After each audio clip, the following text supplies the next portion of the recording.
اعوذ باللہ من الشیطان الرجیم بسم اللہ الرحمن الرحیم۔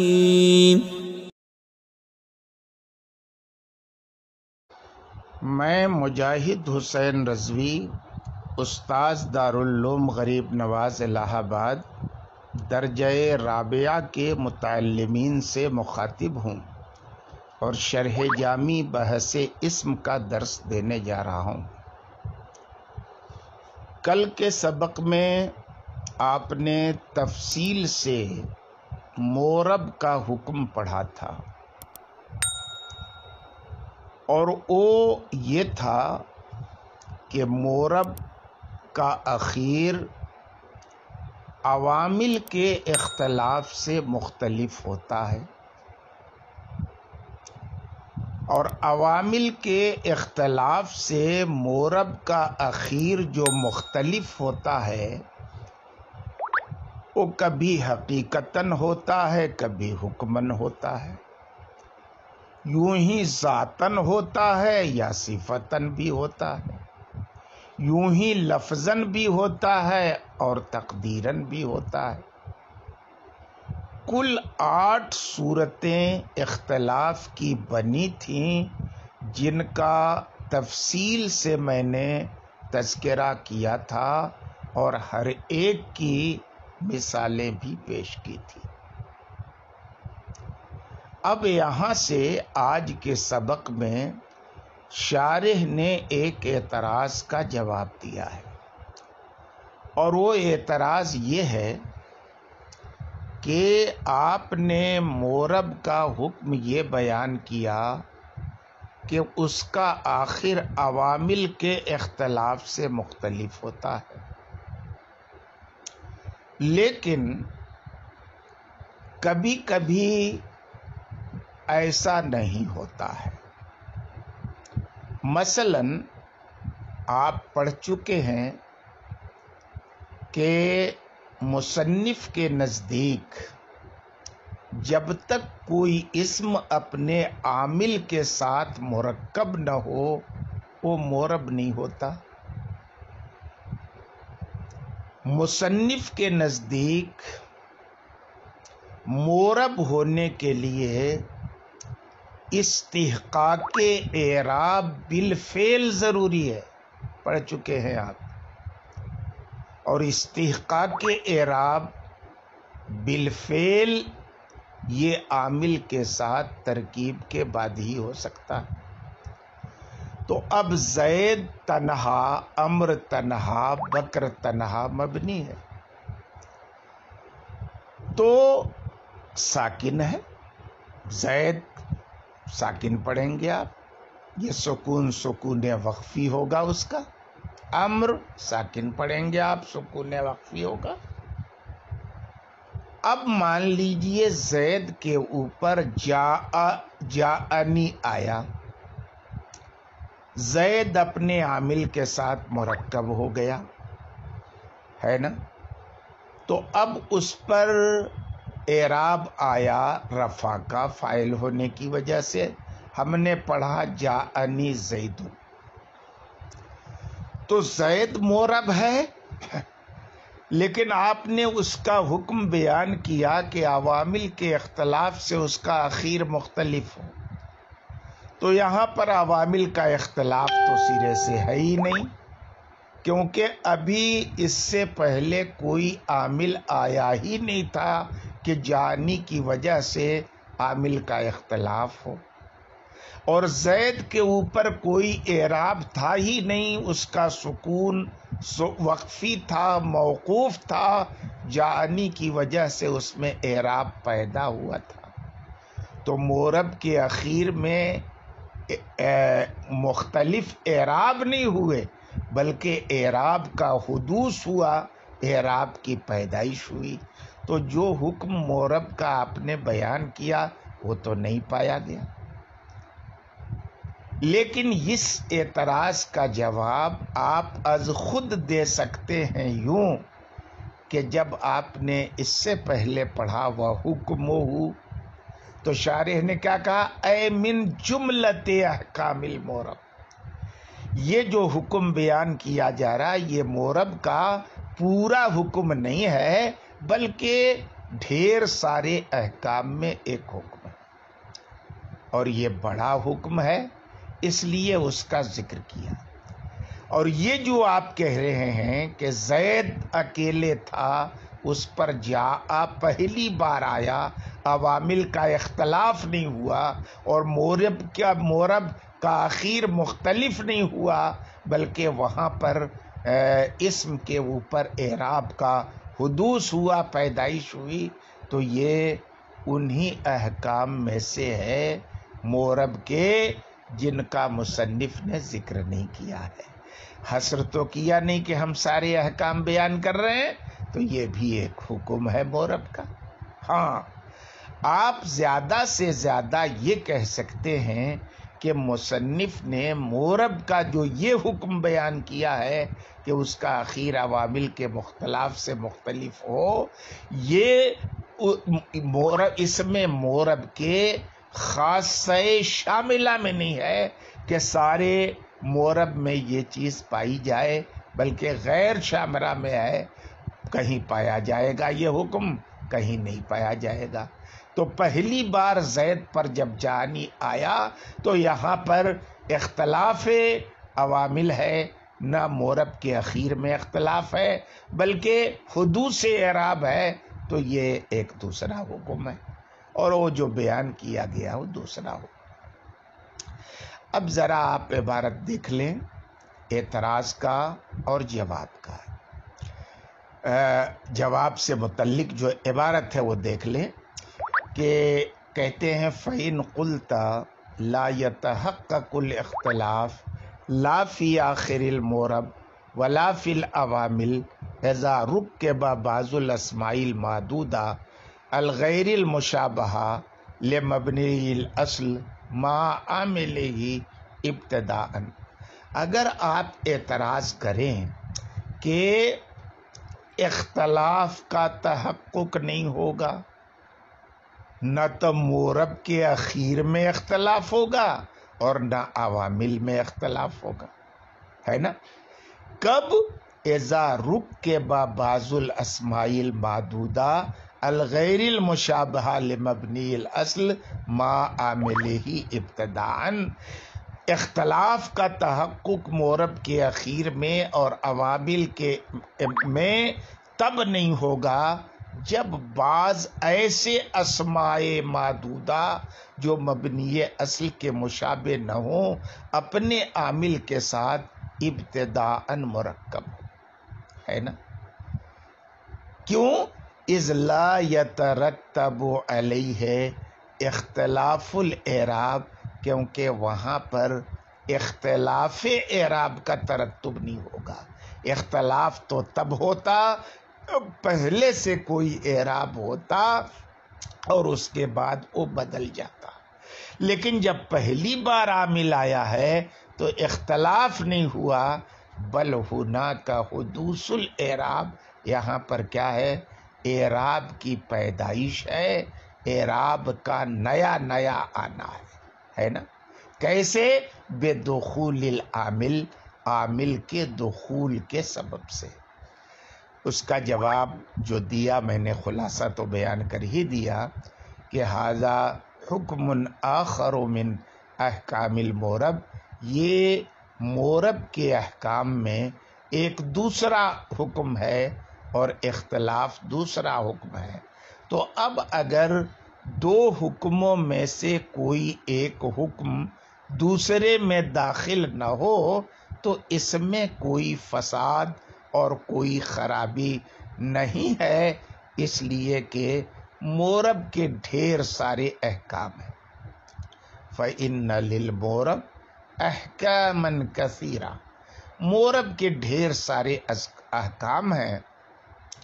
لم تذکر ہا ہونا، جن ڈھیر سارے احکام کا یہاں پر تذکرہ نہیں ہے۔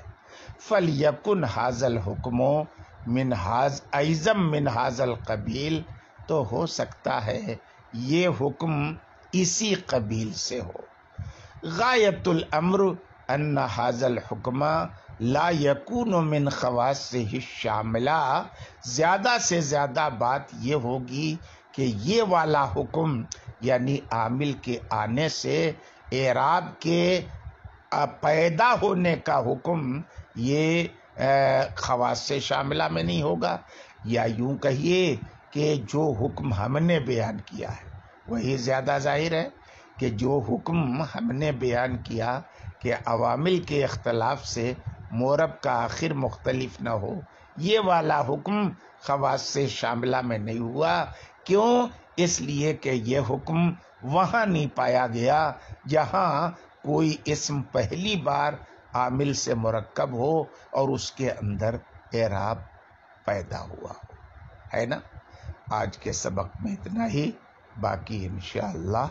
کل کے سبق میں بیان کیا جائے گا۔ بسم اللہ الرحمن الرحیم۔ میں مجاہد حسین رضوی، استاذ دارالعلوم غریب نواز الہ آباد درجہ رابعہ کے متعلمین سے مخاطب ہوں اور شرح جامع بحث اسم کا درس دینے جا رہا ہوں۔ آج جس عبارت کا مجھے درس دینا ہے، پہلے وہ عبارت آپ غور سے سن لیں۔ الاعراب ما اے حرکت او حرف اختلف آخرہ اے آخر المعرب من حیث ہوا معرب ذاتاً او صفتاً بہ اے بتلک الحرکت او الحرف، وحین یراد بمل موصولت الحرکت او الحرف لا يرد العامل والمعنى المقتضی ولو ابقیت علی عمومها خرج بالسببیۃ المفہومۃ من قوله به فإن المتبادر من السبب هو السبب القریب والعامل والمعنى المقتضی من الاسباب البعیدہ وبقید الحیثیت خرج حرکت نحو غلامی لأنه معرب على اختیار المصنف، لیکن اختلاف هذه الحرکت على آخر المعرب ليس من حيث أنه معرب بل من حيث أنه ما قبل ياء المتکلم۔ اس سے پہلے کہ میں آپ کے سامنے عبارت کا سلیس ترجمہ پیش کروں، عبارت کی اختصار کے ساتھ توضیح کر دے رہا ہوں۔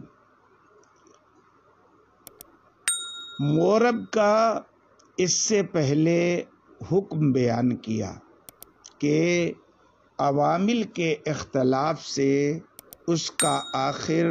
مختلف ہوتا ہے، لیکن معرب کے اخیر میں جو اختلاف ہوتا ہے، اس اختلاف میں دو چیزوں کا دخل ہوتا ہے، عامل کا بھی دخل ہوتا ہے اور اعراب کا بھی دخل ہوتا ہے۔ اس لیے ضروری ہے کہ عامل کی بھی تعریف کی جائے اور اعراب کی بھی تعریف کی جائے۔ عامل اور اعراب کی تعریف میں پہلے اعراب کی تعریف کر رہے ہیں، کیونکہ اعراب یہ سب سے قریبی وہ چیز ہوتی ہے جس کی وجہ سے معرب کا آخر مختلف ہوتا ہے۔ اختلاف کیسے ہوتا ہے وہ ساری تفصیلات جو اس سے پہلے آپ پڑھ چکے ہیں کہ حقیقتاً ہوتا ہے، حکماً ہوتا ہے، ذاتاً ہوتا ہے، صفتاً ہوتا ہے اور لفظاً ہوتا ہے اور تقدیراً ہوتا ہے، یہ ساری تفصیلات یہاں بھی ملحوظ خاطر رہیں گی۔ اعراب کی تعریف میں جو ما ہے، شارح نے اس ما کی تشریح شے سے نہ کر کے حرکت یا حرف سے کی ہے۔ حرکت یا حرف سے ما کی تفسیر کرنے کا مقصد شارح کا ایک اعتراض کا جواب دینا ہے۔ اعتراض یہ ہے کہ آپ نے اعراب کی جو تعریف کی ہے وہ دخول غیر سے مانے نہیں ہے، اس لیے کہ جس چیز کی بنیاد پر مورب کا آخر مختلف ہوتا ہے وہ عامل بھی ہوتا ہے اور وہ معنی بھی ہوتا ہے جو اعراب کا مقتضی ہے۔ آگے آپ اس کی تفصیل پڑھیں گے کہ وہ معنی جو اعراب کا مقتضی ہوتا ہے وہ فاعلیت کا معنی ہے، مفعولیت کا معنی ہے، اضافت کا معنی ہے، اور یہ تینوں معانی مورب کے اندر عامل کی بنیاد پر پیدا ہوتے ہیں۔ اچھی بات ہے۔ تو اب ظاہر ہے جب مورب کا آخر عامل کی وجہ سے بھی مختلف ہوتا ہے اور اس معنی کی وجہ سے بھی مختلف ہوتا ہے جو اعراب کا مقتضی ہے، تو اب اگر مورب کی تعریف میں جو ما ہے اس سے مراد مطلق شے لے لیں تو یہ عامل اور معنی مقتضی للاعراب پر بھی تعریف صادق آئے گی اور اعراب کی تعریف دخول غیر سے مانے نہیں رہے گی۔ شارح نے اس کے دو جواب دیے ہیں۔ پہلا جواب یہ دیا ہے کہ ما سے مراد شے نہیں ہے کہ تعریف عامل اور معنی مقتضی للاعراب پر صادق آئے، بلکہ ما سے مراد خاص حرف یا حرکت ہے۔ تو جب حرف یا حرکت ہے اور عامل حرف نہیں ہے اور حرکت نہیں ہے، اس لیے عامل جو ہے یہ اور معنی مقتضی للاعراب یہ اعراب کی تعریف سے خارج رہیں گے۔ اب بظاہر ایک سوال پیدا ہوتا ہے کہ عامل صرف اسم فعل نہیں ہوتا، حرف ہوتا ہے۔ وہ عامل جو اسم اور فعل ہو یہ تعریف تو اس پر صادق نہیں آئے گی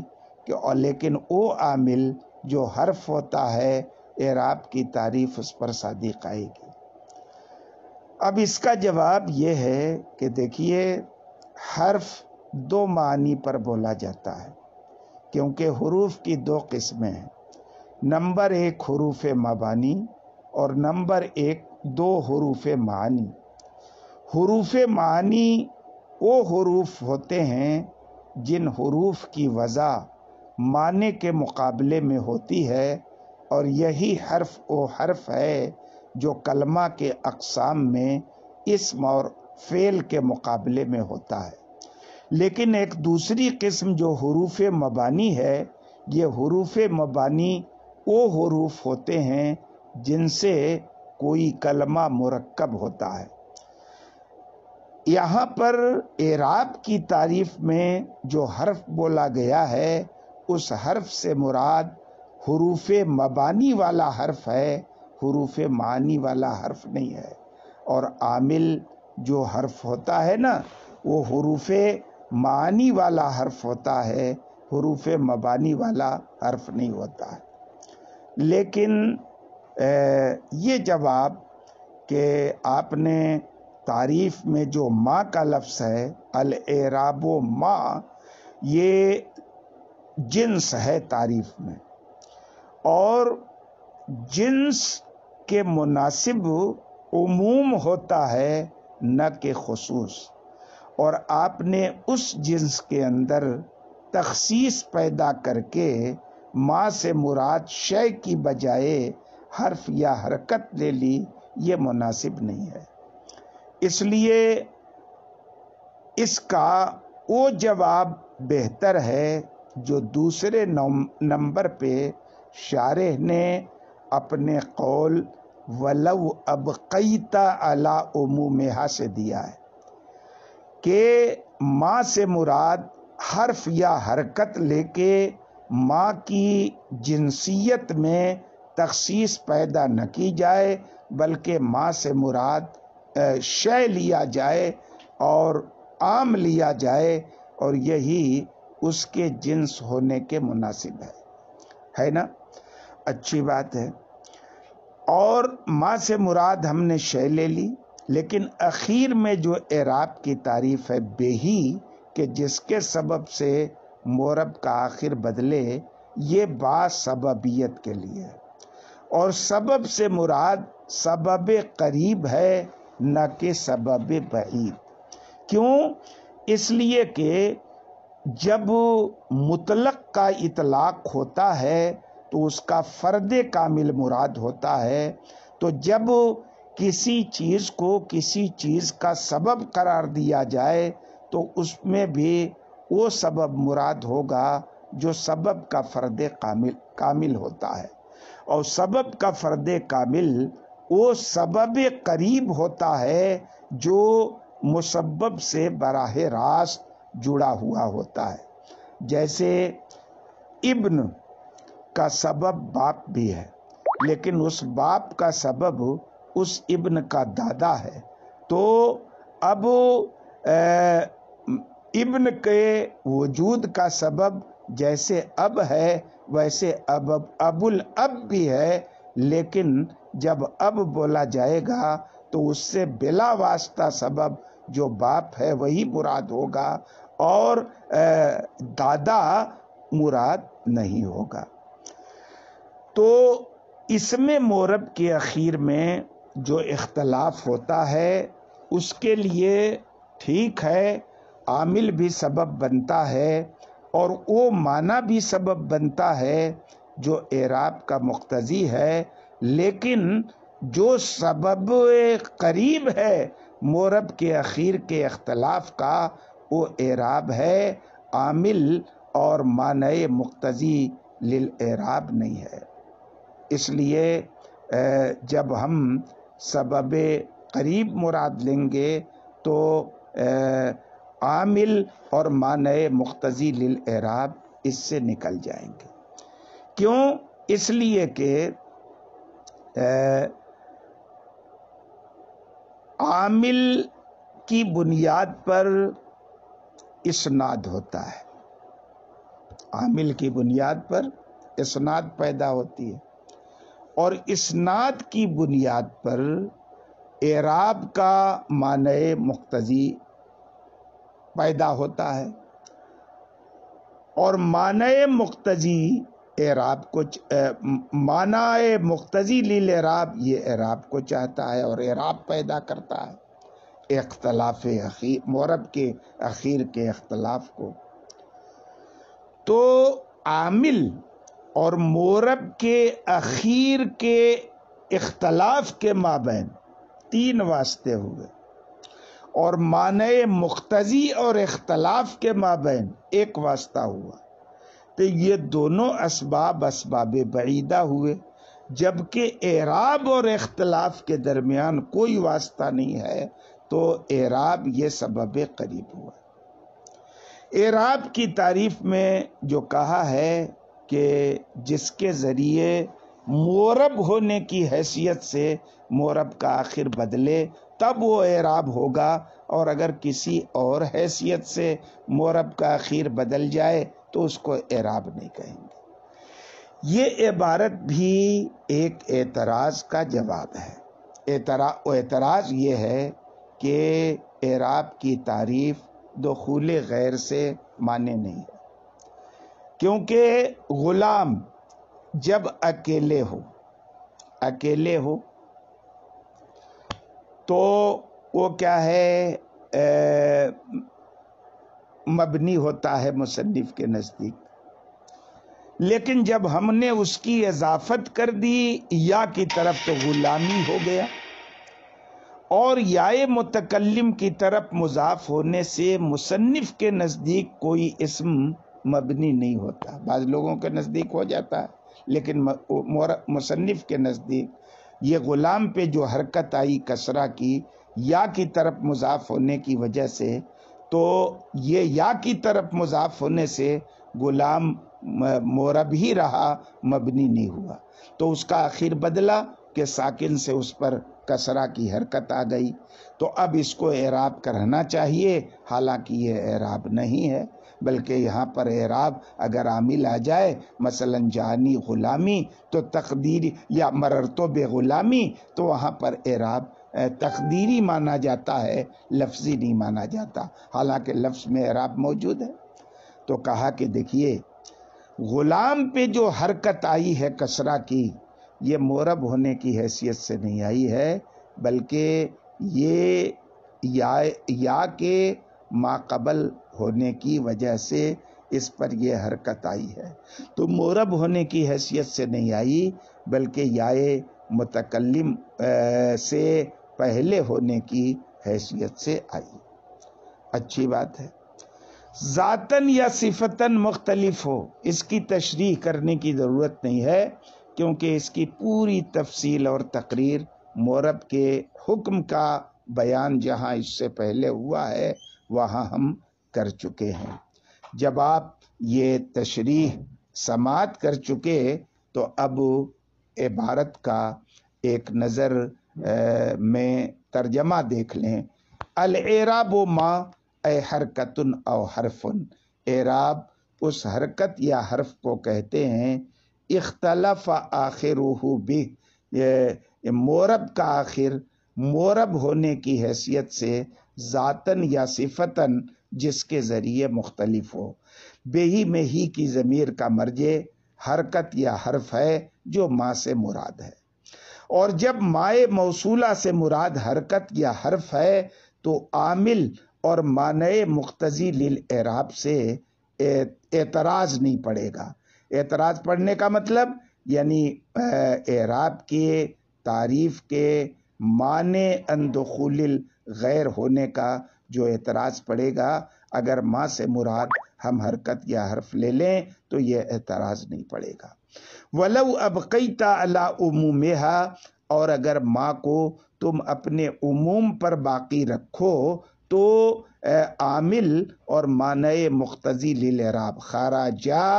یہ تثنیہ کا صیغہ، او دونوں، کون دونوں؟ عامل اور معنی مقتضی للاعراب اس سببیت کی بنیاد پر نکل جائیں گے اعراب سے، جو سببیت ماتن کے قول بے ہی سے سمجھ میں آ رہی ہے، کیونکہ سبب سے متبادر سبب قریب ہے، اور عامل اور معنی مقتضی یہ اختلاف کے اسباب بعیدہ میں سے ہیں، اور حیثیت کی قید جو لگا دی کہ مورب ہونے کی حیثیت سے مورب کا آخر بدلے، یہ غلامی جیسے اسما کی حرکت نکل جائے گی، جیسے غلامی پہ جو کسرہ کی حرکت ہے غلام پہ، وہ حرکت نکل جائے گی، اس کو اعراب نہیں کہیں گے، اس لیے کہ غلامی یہ یائے متکلم کی طرف منسوب ہونے سے مبنی نہیں ہوا ہے، بلکہ مورب علی اختیار المصنف، مصنف کے اختیار پر وہ مورب ہے، لیکن اس حرکت کا مورب کے اخیر پر یہ حرکت، اس حرکت کا اختلاف مورب کے اخیر پر اس حیثیت سے نہیں ہے کہ وہ مورب ہے، بلکہ اس حیثیت سے ہے کہ وہ یائے متکلم سے پہلے۔ آج کے سبق میں اتنا ہی، باقی کل انشاءاللہ۔